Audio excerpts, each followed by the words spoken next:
Coming up on this episode of Nintendo Cartridge Society, we soothe your soul with the sweet sounds of Nintendo LABO.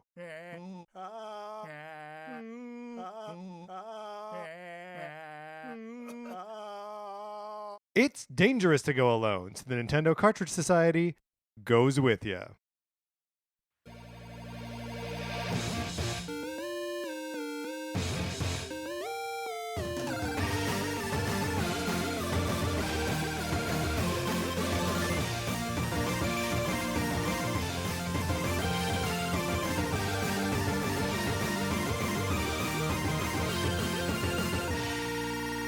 Welcome to Nintendo Cartridge Society. My name is Patrick Ellers. I am joined, as always, by my co-host, Mark Mitchell. How's it going, Mark? It's going pretty good. It is going pretty good. I didn't cough directly into the mic, so that's a positive step forward from last Tuesday. Mark is still sick because we record these episodes on the same day.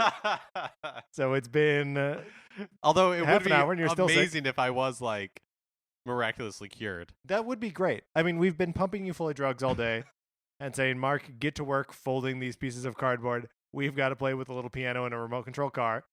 Of course, today we are discussing the new Nintendo LABO. A few things that we want to get to before we do that. Number one, review us on Apple Podcasts. We love it when you do it. That's reason number one to rate and review us on Apple Podcasts. We love it so much that we would be willing to write a parody version of, and this is a long walk, so stay with me. Yeah, I'm there. Randy Newman's I Love LA. I Love LA. Okay. So that way every time you say we love it.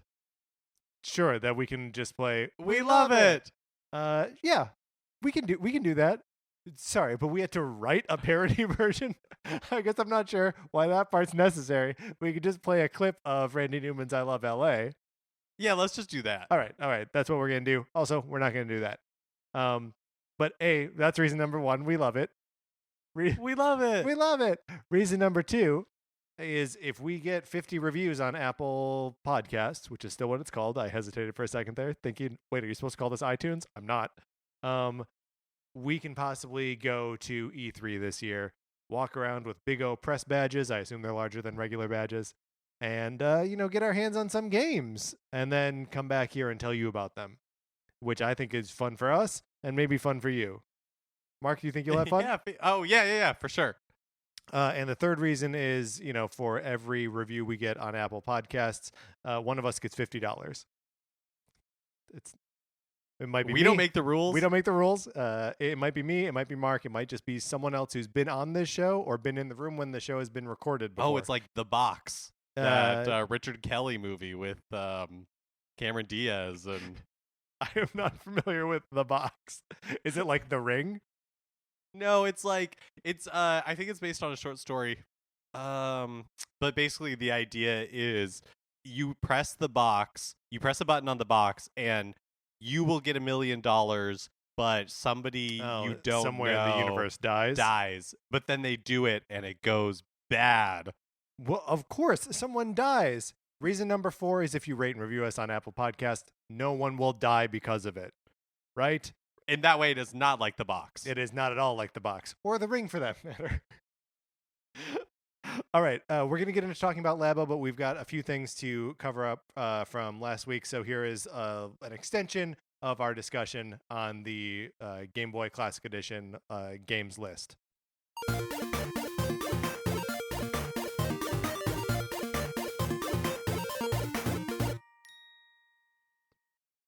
So we got an email back from a listener who had suggested some games for our Classic Edition. This was our conversation last week.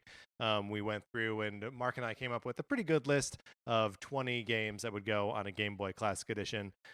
Stephen Levine wrote back and says, I guess I should clarify. Donkey Kong on my list was Donkey Kong 94. So that is one where we were like, we weren't sure. We weren't sure what he was talking about. But Steven's on the right side of history. Steven is on the right side of history. Congratulations, Steven. He says, at least that's what I think that you referred to on my list. I only knew it as Donkey Kong for the Game Boy. Great point. It is only called... Yeah, it's just called Donkey Kong. Right. Amazing game, great length and depth for a Game Boy puzzle platformer. Absolutely correct. he goes on to address one of the things that was on his list that you and I were not super kind to. He says, Paperboy sucks. I agree. I was struggling to find a third-party game to throw on there. I tried. I mean, I had Paperboy for the Super Nintendo, so I played a lot of console Paperboy. Mm-hmm.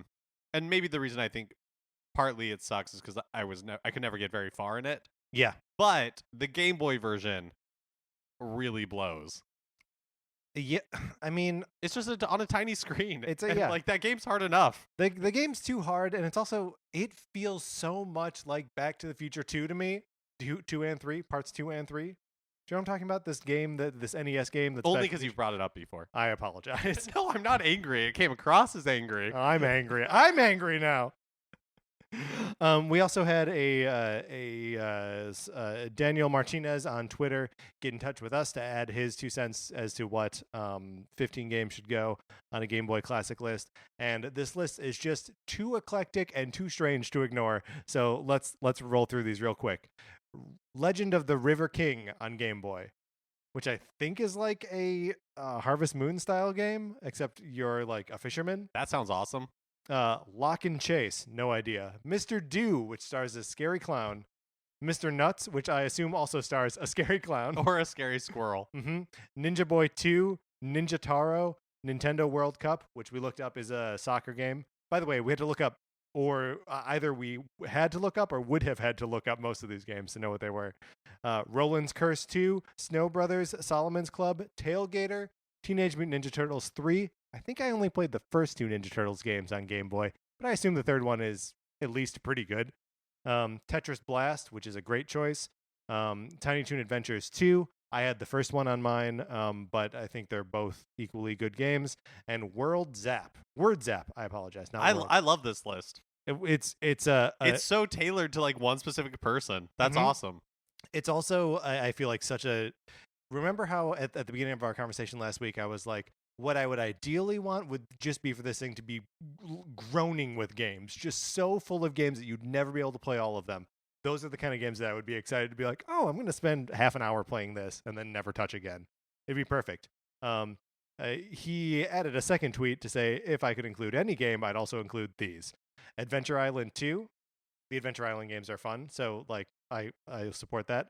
Amazing Penguin, Battle Bowl, Bonk's Revenge, Bubble Bobble Part 2, Bust a Move 2, Cat Trap, Cosmo Tank, Desert Strike, Dexterity, Fighting Simulator, Ghostbusters 2, Go Go Tank, Great Greed, and Jurassic Park 2. Sounds like an awesome list. Throw Mortal Kombat 2 on there? No, Mark, I throw Mortal Kombat 2 on there and I am walking.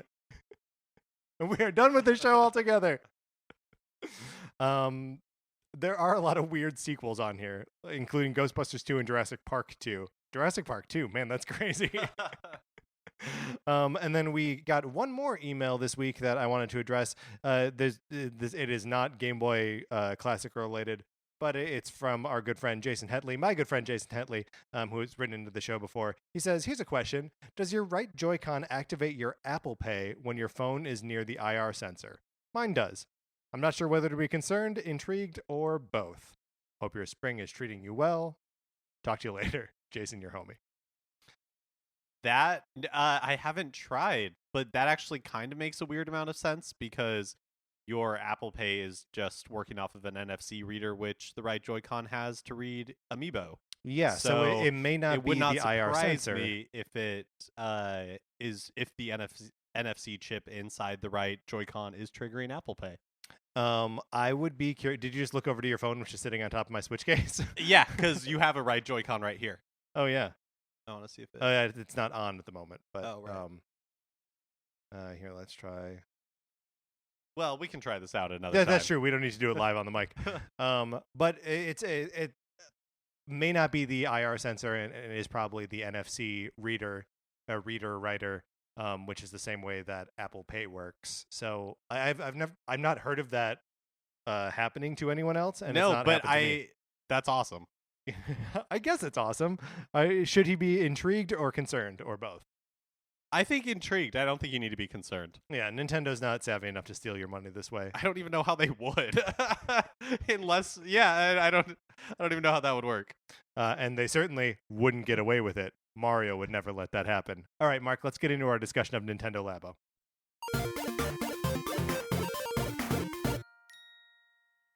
Nintendo Labo! Finally here. It's finally here.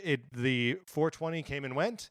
I got my copy from Best Buy. I got the variety pack and the customization set. I originally had the robot backpack, robot. I don't know what it's called. I had that reserved as well, but I was like, you know what? I'm gonna put that aside and see what my experience. Especially for like $80. It's $80, and it was out the same day as God of War. And I knew that I was going to have a lot of alone time this weekend. And so I was like, you know what? God of War seems like a more solitary experience. Labo, basically just been you, me, and Sarah playing with it today. And spoiler, I guess, for my experience with it, I had a lot of fun with it. Yeah, I did too. What were your... I think we were both generally pretty positive on the Labo reveal. Yeah. Just seeming like a really cool way to use the Switch's hardware to do something completely different, something we've never seen before. Yeah. But I think, when we were initially talking about it, my feeling was like, oh, this will be great for somebody, but it's not necessarily for me. Yeah, and I actually remember saying to Sarah, like, it looks kind of cool, but we're not going to have that. I'm not going to bring that cardboard into our house. Which sounds more like I'm against it than I really am. Yeah, you're like an angry dad. I'm bringing that into my house. I pay for this house. No, but just as a matter of like, it seems neat, but like, why it doesn't need to be like a part of our lives necessarily. Right. And I don't know. I guess I don't really know what happened between like now and then, but I sort of became just excited at the idea of having a like sort of crafty project to do that isn't playing a video game, that isn't a lot of my like social time now is wrapped up in projects that I do with people. I see you every week because we do Nintendo Cartridge Society, and sometimes we get together and play video games, but like it's hard to have something to do with a friend, right? I feel like I'm stating like the most pathetic like social thing ever, but like it's hard to just be like, hey, come over and just like hang out. Yeah, I agree. I feel like when you get our age, that is a lot harder, especially since we're not like the gentry in the Victorian era, and so we're not like, let's just have tea and do a puzzle, right? And faint on the fainting couch because we're wearing corsets that cut off blood circulation. We can't breathe. Yeah, we're delicate flowers. But we are indelicate flowers, you and I. And so having something to do, some kind of activity that isn't, watching a movie or playing a game or something that demands like all of your attention, but does sort of engage you creatively and cooperatively. I don't know. It's very, very cool. And it's, I don't know, like the fun that just comes out of, building something together and like making fun of each other for like misunderstanding a direction or anything like that. Like it just quickly becomes a like centerpiece for like normal social fun with people, which is maybe a trite thing to say, but like it's a little bit like doing a puzzle, right? No, I think that's exactly it. Like I love the idea when I visit my family. If you're there over the holidays or something, you're usually there for a number of days. And sometimes you're just looking for stuff to do, with like your siblings or even your parents that you don't see that often. So my family will a lot of times do like just have a big jigsaw puzzle that we're all kind of working on. Yeah. And I feel like something like Labo, like you and I and Sarah, we built the piano today. And I think that's something that my family would really enjoy doing together, that would be engaging in a way even for like my nieces and nephews that doing a puzzle would not be engaging. Yeah. Well, and also especially for the piano, I guess we can't speak to. So we only put together these two sets, the race car and the piano. The putting together the piano takes about 2.5 hours. That was with three of us, like working on putting each with key three together. 30-somethings working together. But yeah, so there are a lot of times where it's like, okay, we're gonna make the black keys, and there are 5 of these. So like Mark had 2, I had 2, and Sarah had 1, and we just like did it all together. If you were hanging out with, like you say, nieces and nephews, or kids, whatever, that may not be able to wrap their heads around like all of the construction of it, could do one along with you doing another. You know what I mean? Um, Also, I said they may not be able to like wrap their head around like the whole thing, but there's anytime you start one of these sets, I would say you are you're so far away from the finished product, and you don't really have to understand where you're going, right? Let's talk a little bit about like what the user experience with building it is. Yeah, I mean, it's pretty much what you've seen online or in any of the commercials or videos for it or anything, where it's just a box with a bunch of slabs of cardboard Yeah, and then a little bag full of like rubber bands and stickers and things like that you will need for certain projects. And when it starts, even when you start each individual like piece, like for instance in the piano, each time we would build like a key for the first time, it takes a different set of instructions, and it starts out looking like nothing. right. And then when you reach the point where you're like, oh, I like pop this tab in here, and then all of a sudden it's suddenly a piano key. Yeah. It feels rewarding each and every time. Yeah, and I mean, there are 12 keys on the piano, right? Every single one of those was fun. When you like finished a side, or like the thing that actually houses the switch, or there are so the piano has these knobs that you put in, that change we were using knob number 3, which makes the piano sound like an old man singing, at the beginning of this episode. And there are 4 of these little like knobs that you make, and they have like these hexagon bases, and it's super satisfying to like snap all of it into place and like put the stickers on.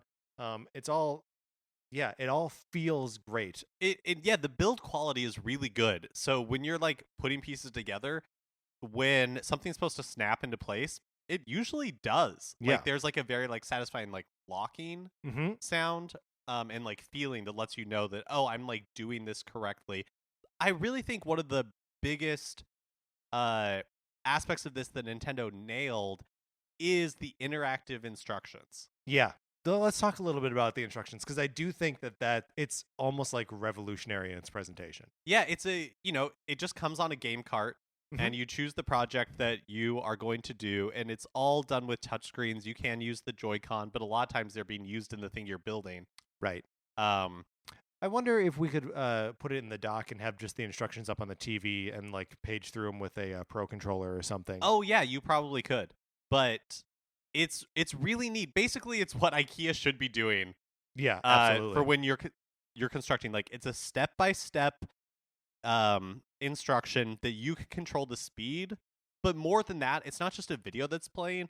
You can using the touchscreen, you can like rotate the 3D model and zoom in and zoom out and change the camera, so you can see all angles of the thing you're working on at all times. So there's never a moment where you're like, oh, what part is this? Or like, what is this supposed to look like when I put it in?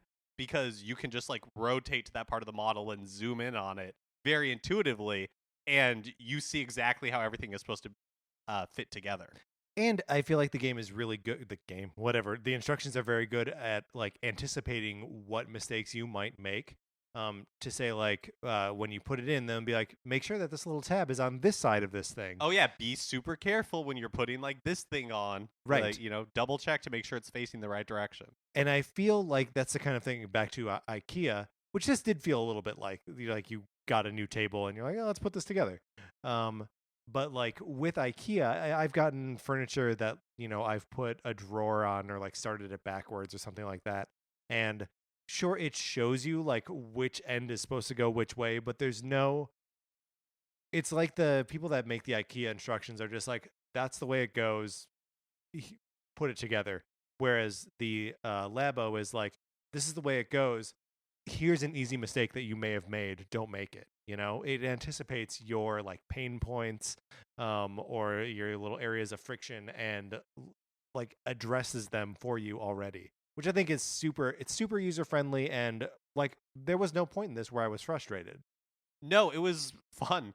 Like I was having a lot of fun the entire time.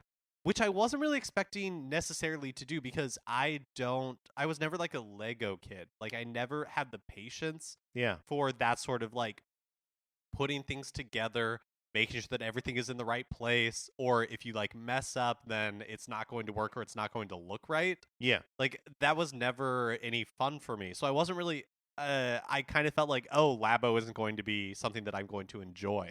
Yeah. But that turned out to not be the case. Like so we started with doing the little RC car. Yeah. Well, the very first step and the thing that it makes you do first is just create a Joy-Con holder. Yeah. Yeah, it's like it's like the tutorial from the beginning. And it's just a real quick, maybe like 5-minute project that it walks you through just to make like a little box that has the Nintendo Switch logo on it and Nintendo Labo on the back that you can just like slide your Joy-Con into. Yeah, and that ends up being like or you end up making a piece just like that for the piano, for example, that the right Joy-Con rests in, and that's what allows it to read all of the little pieces of like glow tape that you have on it, with the IR sensor and all of that. So like it's a super simple first build, and it sort of like foreshadows pieces of what you're going to build in the future. And I thought it was super cool. Yeah, like yeah. like the process of it, because it's really fast and you're starting from just a flat sheet of cardboard and quickly just snap things into place, and you're like, oh wow. Yeah, and it's cool that the very first thing, super simple thing that they have you do, is married to a Joy-Con, right? Like that's all part of it, and it feels like the cardboard stuff that you're making and the Switch are like one and the same, and they're together. So and then we move on to this remote control car, which again is another pretty fast project. Maybe takes 10 minutes. It was it pretty has quick, a couple yeah. more parts, but a couple more components, but not a ton. And again, you have seen this RC car. You set this thing up. It's kind of like the giant mechanical spider from the end of Wild Wild West. We're all familiar. And you put a Joy-Con in on each side, and then you can maneuver around.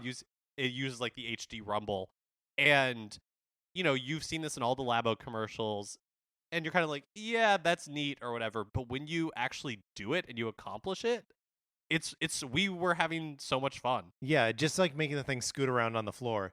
And it controls with touch screens on your the actual gamepad, the Switch. And so you can make the right leg go or the left legs. I don't know what you would call it.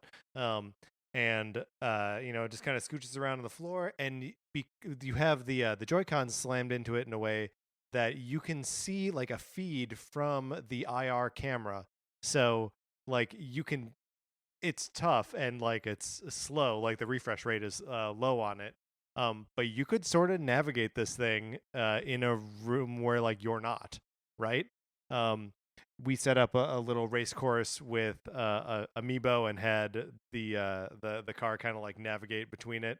I mean, it's definitely a you need to make your own fun situation, but like the fun is right there to be had.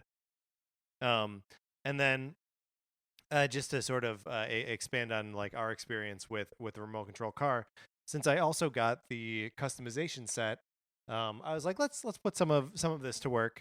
And it comes with stencils and stickers and some washi tape. Is that what it's called? The like colorful tape. There's one set that's like kind of rainbow colors, and another one that just has the Nintendo Labo logo on it over and over again. And I'm struggling with like whether I think it's a good value or not. It's $10, which is maybe a bit much for some stickers that are like kind of limiting, and like stencils. Like stencils are stencils.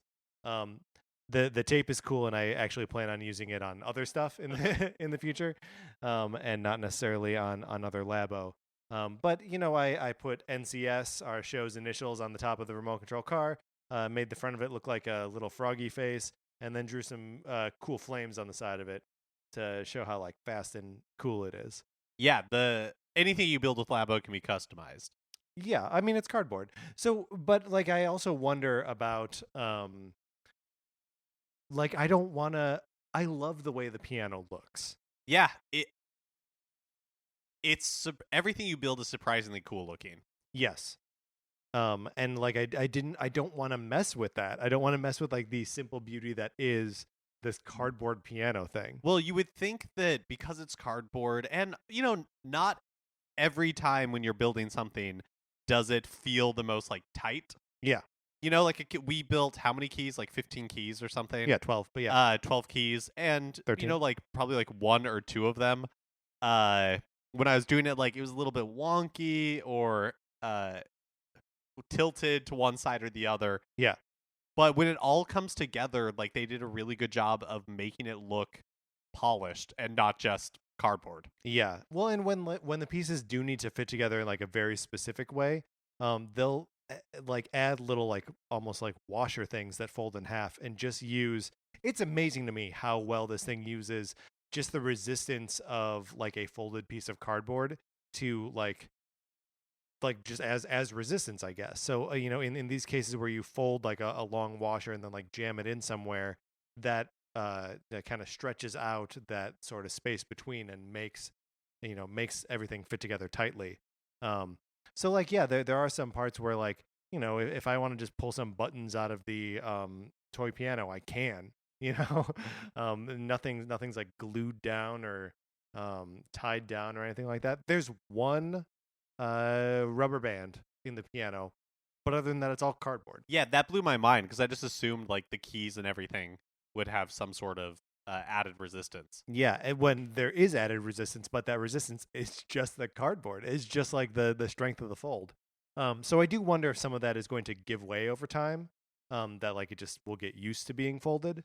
But for now, it feels like a super solid build. One thing for me is that I don't know if I would enjoy this doing on. I would enjoy it as much doing it on my own. Yeah, and I think that's fair. I thought the same thing. My earlier prediction that like if I'm going to be spending a lot of this weekend alone, I should get God of War was correct because I can play God of War all by myself and have as satisfying an experience without someone there to like, laugh with or to misunderstand instructions or whatever. But the Labo feels like a social thing to me. And yeah, man, I would love to have this at like Christmas with a family, and just work on it together. Well, because I think one of the things with Labo, and I'm sure this is true of, I mean, it's true of anything you put together, like a puzzle or really a Lego set or anything like that, is once it's together, I don't necessarily know what the staying power is. That's one of those things where it's like, what you want to get out of it, you will get out of it. Like, there's a whole suite of music creation software built in to the software that comes with the piano. Yeah, and it seems weirdly robust. Like there are all these like different tracks and you can record 8 different takes on top of each other. And there are all these different ways that you can mess with there's a little like pitch bending bar that you install on the side of this thing. So like you can like slide notes around. There are different qualities of we had the old man singing. You can make it a piano. There are guitar and electric guitar sounds. There's a cat. What else? What was one of the other ones? I can't remember. I can't remember either. But there's also one option where you can make the Joy-Cons themselves instruments. So we were doing this. So it's the zero stop. You can put in the zero stop, and it makes the Joy-Cons themselves physically vibrate at frequencies that produce notes, which is nuts. It was amazing. It was amazing and sort of surreal, and we were like, "Where's that sound coming from?" Because the right Joy-Con is sticking out of the piano, and the other one was like sitting on the table somewhere. I have my string bass that I played in college, like sitting in the corner of the living room here, and I was like, "Oh my god, I'm gonna try this." I brought the Joy-Con over to the bass and like held it up against the bridge, and it amplifies because that's basically all that a bass or any string instrument is it's taking the vibrations of the strings and pushing them back into the body of the instrument through the bridge, which is like the wooden piece, like sort of near the bottom, or like near the chin of a violin. and like echoes it out through the whole body of the instrument. And that's what we were doing with the Joy-Con. So you could like hear all these like clear overtones, and like the pitches were so clear. And I don't know, it's such like a cool, bizarre thing. And like we were also, I knew, I had heard that was a thing that this did, and it was still like a surprising experience. Well, and yeah, that was like super remarkable. I guess my point initially though was like, yeah, what do you do with that? What do you do with that? And not that there isn't stuff to be done, but Yeah. for me personally, I'm not a musician. Like the RC card that you can build, it was we had a lot of fun playing with it for the little bit we did, but I don't know that I need to return to it. Like, I don't know how much fun I would have returning to the RC car. Yeah. So for me, the joy of LABO seems to come from like the building of it. And once you have the thing, I don't really know what the use necessarily of it would be for me. So that's something to keep in mind if you're like looking to invest in LABO. Yeah, and I think that's fair, and also doesn't really take away from the value of it. No, not at all. Because like, you know, if you were to buy activity sets, how many projects are in this thing? 6 or 7, something like that. And you know, with one of them taking 2.5 hours, and you end up with a musical instrument at the end. You know, I can't imagine what that would cost you, you know, in some other format. So we put together just these 2 things. And there's other stuff to do in there. Do you like have a desire to like go back in? Not today, obviously, because we've done a lot of it already. But do you have like a desire to like hop back in and like build other stuff? Yeah, I would love to see the like when we were talking about the IR camera from the RC racer. I would love to build the like motorcycle handles, and use the IR camera to make like terrain in that mini game. You know, they showed off like scanning your hand, and then having that become the topography of the map.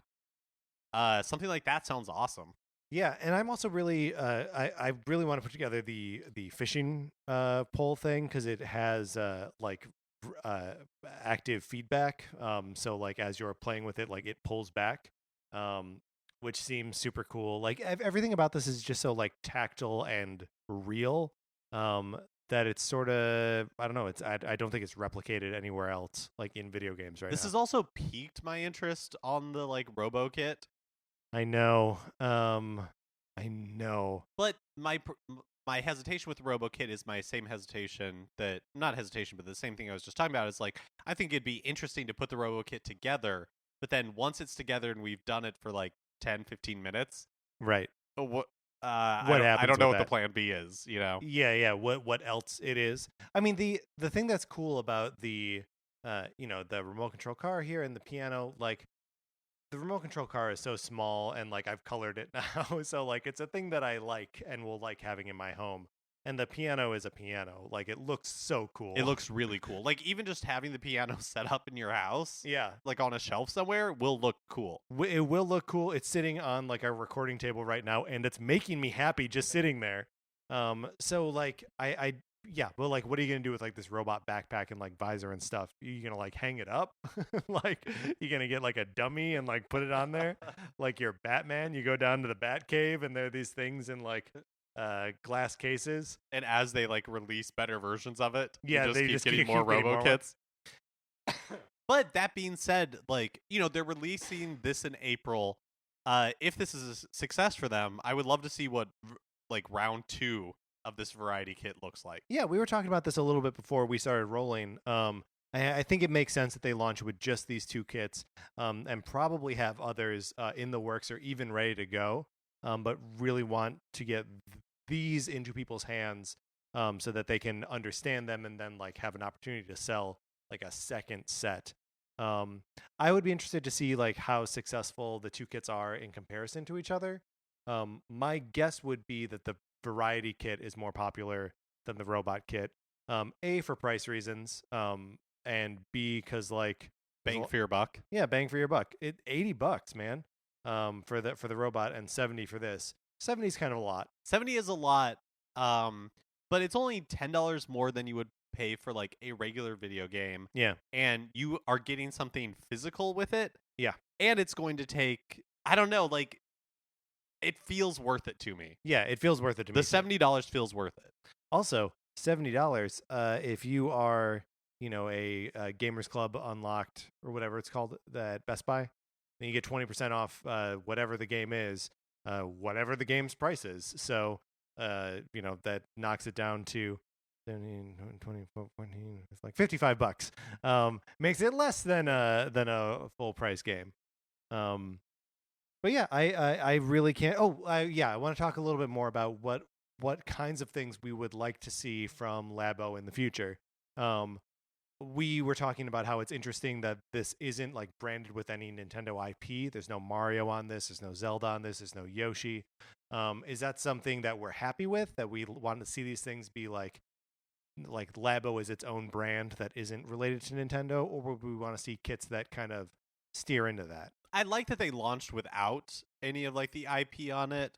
The piano's cool by itself. I don't need like Samus on the side of the piano, or like laying on top like a lounge singer or something. I mean, that seems pretty cool, Mark.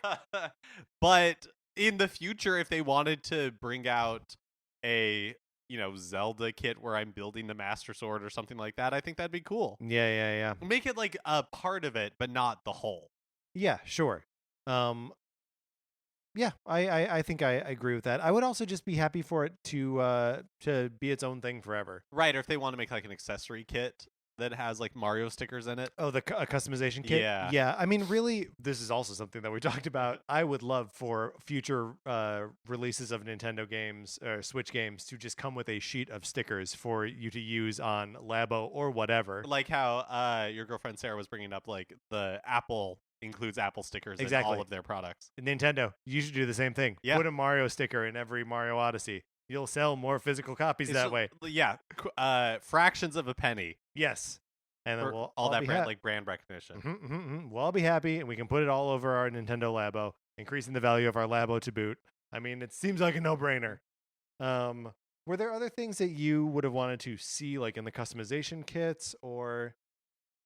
I think what was so fun about the announcement of LABO to me was that I didn't see it coming. Yeah. Like it was something that I never expected, and yet once like Nintendo presented it to us, it was like, oh yeah, of course this is what. Of course this. Of course, yeah. And as for like the future of LABO, I kind of feel the same way. It's like I don't know where you go from here. Yeah. Like at the moment we've built this piano just a couple of hours ago. I'm trying to think like where do you go from piano?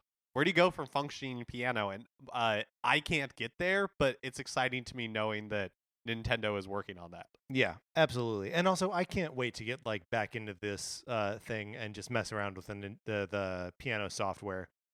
There is so much in this kit, and we didn't even talk about the LABO Garage or anything like that, which allows you to like kind of work with like programming. Yeah, stuff. It has a really basic code essentially that's like if this then blank. This input equals this output. Yeah. So it seems like people who are geared towards creation or creativity of any kind, like this thing will scratch that itch. I think it's worth checking out. If you even have like the most passing curiosity, yeah, I think it's worth checking out. And honestly, like if you are, if you've got friends that you do like a game night with, like a board game night or something like that, I think this would be a perfect like entry in that like, hey, let's all get together and build some LABO stuff. Keep in mind that you can really only do one at a time because the instructions are on the Switch. There are no like physical instructions. So you need to have really just one thing going at a time. But, the three of us worked together on the piano, and there really weren't any times where we felt like slowed down or whatever by the fact that we were working all together. Anyway, we had a really good time with LABO. Mark, are we like 8-year-old kids? Or are we 30-something men? Is that a Devo album? It is. Yes. It's my favorite Devo album. All right, Mark, let's close out our discussion of Nintendo LABO.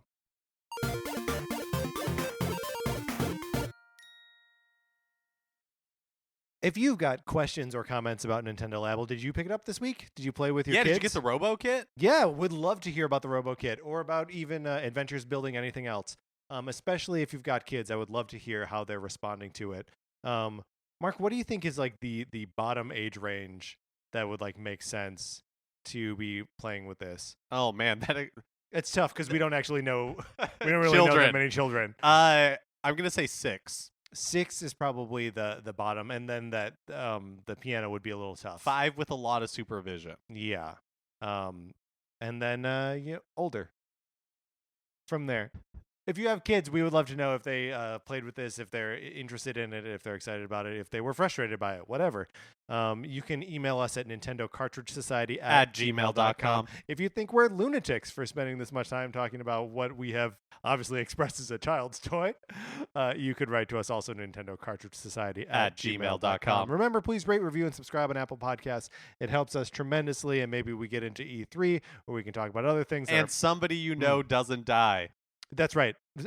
Or somebody you don't know doesn't die. Look, people do die every day and all the time. But if you rate, review, and subscribe us on Apple Podcasts, that will not cause anyone to die. Yes, that's an important distinction. Someone may die at that exact moment. Let me assure you, it is mere coincidence. There's no cause and effect to be assumed from this. You can follow us on Twitter. I'm at Patrick_Ellers. Mark is at MKE Mitchell. And the show is at Nin Cart Society. We're also on Facebook, which is easy to find, Nintendo Cartridge Society there. That's going to do it for this episode of the show. If you like Mark and Mine's opinions, we also write about comic books on retconpunch.com. Olivia Duncan made our logo. Our theme music is provided by 8-Bit Betty. You can get more of his music by going to 8bitbetty.com or by listening right now. For my co-host, Mark Mitchell, this is Patrick Ellers saying thanks for listening.